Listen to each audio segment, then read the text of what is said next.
Fast news కి స్వాగతం. రాహుల్ గాంధీని సంగారెడ్డికి పిలిచి ఇన్సల్ట్ చేసిననేమో అని నేను ఫీల్ అయ్యా. నాకోసం రాహుల్ గాంధీ సంగారెడ్డికి వచ్చి నన్ను గెలిపించాలని ప్రచారం చేస్తే నన్ను ఇక్కడ ఓడించరని జగ్గారెడ్డి అన్నారు. అందుకే సంగారెడ్డిలో నేను ఎమ్మెల్యేగా జీవితంలో పోటీ చేయను. రాహుల్ గాంధీ నా భుజం పై చేయి వేసి జగ్గారెడ్డిని గెలిపించాలని అడుగుతే నన్ను ఇక్కడి వారు ఓడించారు. నా జీవితంలో ఇది మరిచిపోలేనిది. నా ఓటమికి కారణం పేద ప్రజలు కాదు, ఇక్కడి మేధావులు, పెద్దలు. రేపు సంగారెడ్డిలో నా భార్య నిర్మలా పోటీ చేసిన కూడా నేను ప్రచారానికి రాను. రాష్ట్రంలో నేను ఎక్కడికైనా వెళ్లి ప్రచారం చేస్తా కానీ సంగారెడ్డిలో ప్రచారం చేయనని జగ్గారెడ్డి అన్నారు.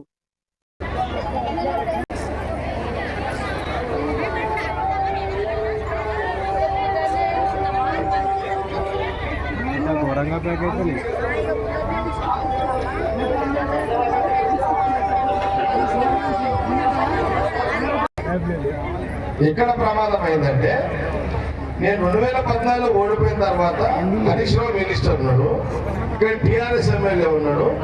5,500 మందికి నేను ఇళ్ల జాగాలు ఇచ్చిన తర్వాత అడిగేటోడు లేడు. ఇక్కడ కేసీఆర్ గారు ముఖ్యమంత్రి, మినిస్టర్ హరీష్ రావు గారు ఆయన మినిస్టరు, కలెక్టర్లు, పోలీసులు ఎవరు చెప్పింటారు?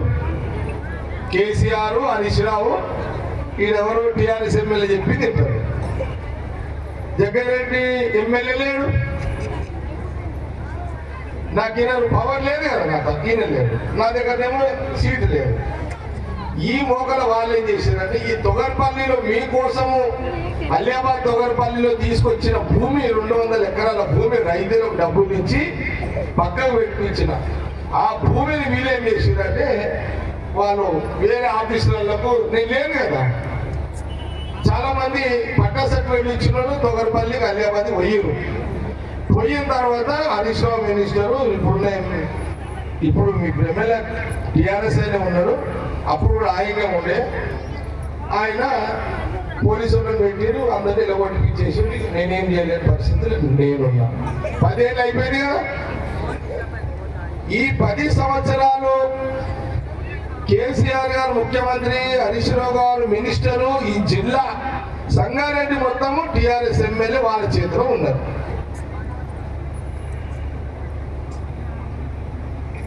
మీకు జాగా మీరు ఎవరు ఇంతమంది సర్టిఫికెట్లు చూపెట్టారు కదా, జగ్గారెడ్డి ఇళ్ళ జాగా సర్టిఫికెట్ ఇచ్చిండు, మరి మీరు టీఆర్ఎస్ ఎమ్మెల్యేని పోయి జాగా ఆడుందో చూపెట్టమని ఎందుకు అడగలేరు?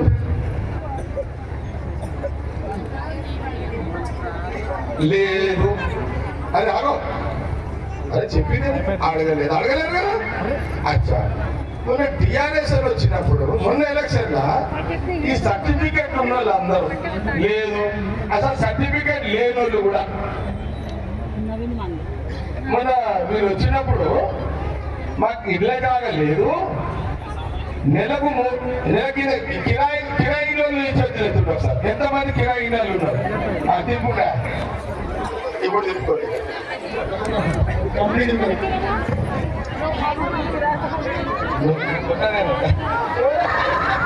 మొన్ననే ఉన్నాయి, ఇప్పుడు ఉన్నాయి ఇల్లు, మొన్ననే ఉన్నాయి.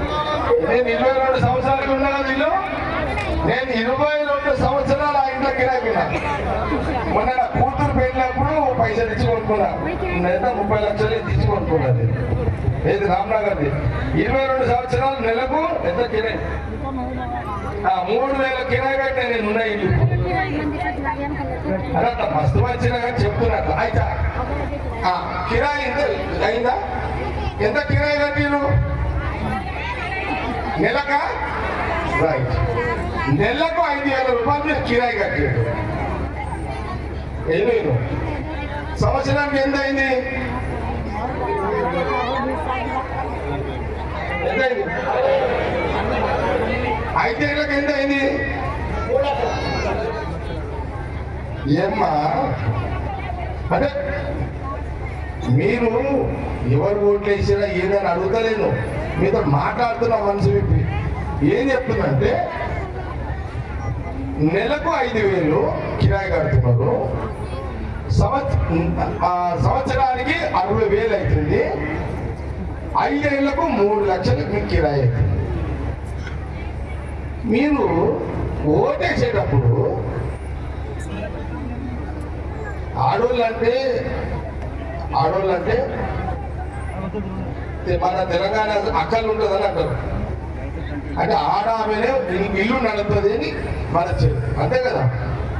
ఇల్లు నడిపేదెవరు? మొగడు సంపాదిస్తే అరే మొగడు ఒక 10,000 జీతం వస్తుంది, పెళ్ళాన్ని తెచ్చి ఒక 10,000 ఇస్తాడు. ఇచ్చిన తర్వాత అందులోనే సౌదలు, పిల్లగాని ఫీజులు, పాలు, పెరుగు లేదా సౌదలు, ఇంటికి అన్ని అంతే కదా. పెళ్ళామే కదా సర్దిలేదంతా. నేను ఇప్పుడు మొగలని అడగా, ఆడోళ్ళనే అడుగుతున్నా. మొగడు తెచ్చిన 10,000 ఎట్లా సర్దుబాటు చేయాలో ఉన్న మీరు ఆడోళ్ళు ఈ నెలకు 5,000 రూపాయలు కిరాయి కట్టుకుంటూ సంవత్సరానికి 60,000, 5 ఏళ్లకు 3 లక్షలు. ఓటేషన్కి వచ్చినోడు ఓటేనికి ఎవరో వచ్చి నీ దగ్గరికి ప్రతి 5 ఏళ్లకు ఒక్కసారి ఒక ఎమ్మెల్యే క్యాండిడేట్ వస్తాడు, ఒక కౌన్సిలర్ వస్తాడు. వచ్చి తప్పు పట్ట, ఒక పేదవాడు 2,000 ఓటేస్తేనే తప్పు పట్ట. ఒక జ్ఞానం ఉన్నోడు, చదువుకున్నోడు, చదువు వల్లోడు ఓటు గురించి ఆలోచన చేస్తున్నట్టు వాళ్ళు తప్పు పడతాను. నేను ఒక గరీబోడు 1,000, 2,000, 3,000 ఓటిస్తే తప్పు కాదు. అది మాకు కమిట్మెంట్ ఉంటుంది. నేను వాళ్ళ దగ్గర 2,000 రూపాయలు తిన్నా ఓటేస్తాను, కమిట్మెంట్ ఉంటుంది. కానీ మీరే చెప్పండి, గంజి మైదానంలో రాహుల్ గాంధీ ముందు చెప్పారు. మీకు ఇన్సల్ట్ కాదా మీకు ఇది? అంటే మీకంటే మీకు కాదు, సంఘటనలో చెప్తుంది.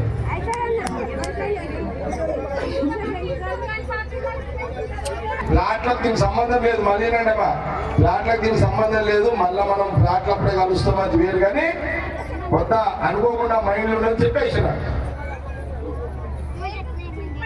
నాకు నిజంగా ఇక నేనన్నా ఇక ఈమె చెప్పిన నువ్వు నిలబడతానే నిలబడు, నీ గురించి కూడా నేను ఓటేమని చెప్పి అడగని చెప్పిన. ఈమె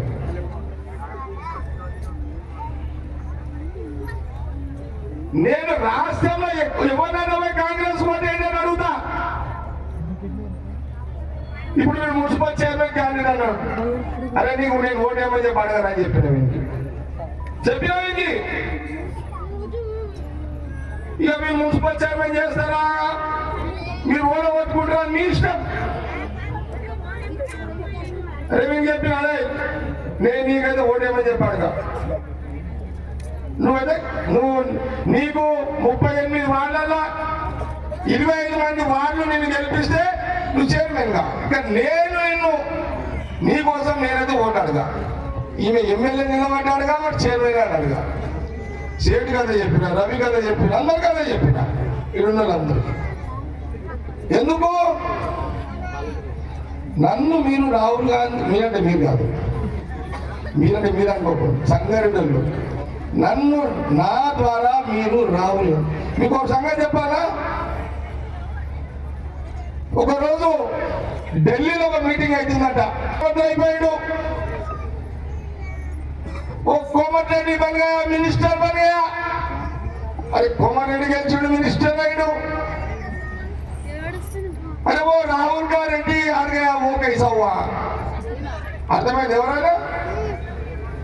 రాహుల్ గాంధీ మనిషి జగ్గారెడ్డి ఓడిపోయాడు, ఏం సంగతి అని ఏం అడిగారంట వాళ్ళ.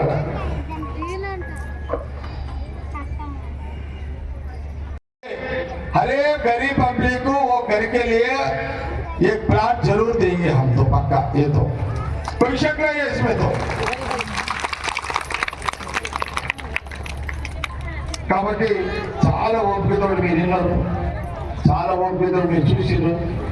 ఇప్పుడు మీరు ఏమో వినండమ్మా, ఇక మాకు ప్లాట్ ఇల్లు జాగలేని వాళ్ళు ప్లాట్ రాదు అనే భయం తీసేసండి.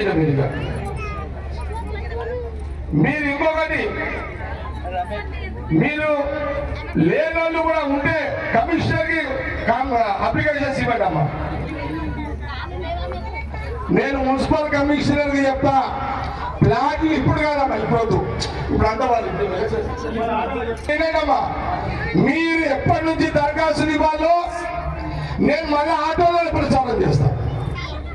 వినండిగా తల్లి ప్లీజ్, అయిపోయింది. మళ్ళీ వినండి, ప్లాట్ సర్టిఫికేట్ లేదు, ఇల్లు జాగా లేని వాళ్ళు వాళ్ళందరూ దరఖాస్తు రాసి మీ ఫోటోలు పెట్టి మీ ఫోన్ నంబర్ రాసి మీ ఆధార్ కార్డు పెట్టి మీకు కమిషనర్కి ఇవ్వండి, నేను కమిషనర్కి చెప్తా. అది కూడా 5 రోజులు సాధ్యం చేపిస్తా. ఏపించినాక కమిషనర్ చెప్తా, మీరు అప్పటి నుంచి స్టార్ట్ చేయండి. ఇప్పుడే పోకండి. కిషన్ సేన్ మళ్ళీ ఆటోలు పంపిస్తాడు, మీరు అది చేసుకోండి. మళ్ళా ఏమా ఉంటాడు, రవి ఉంటాడు, ఈ టీం అయితే ఉంటుంది అలా.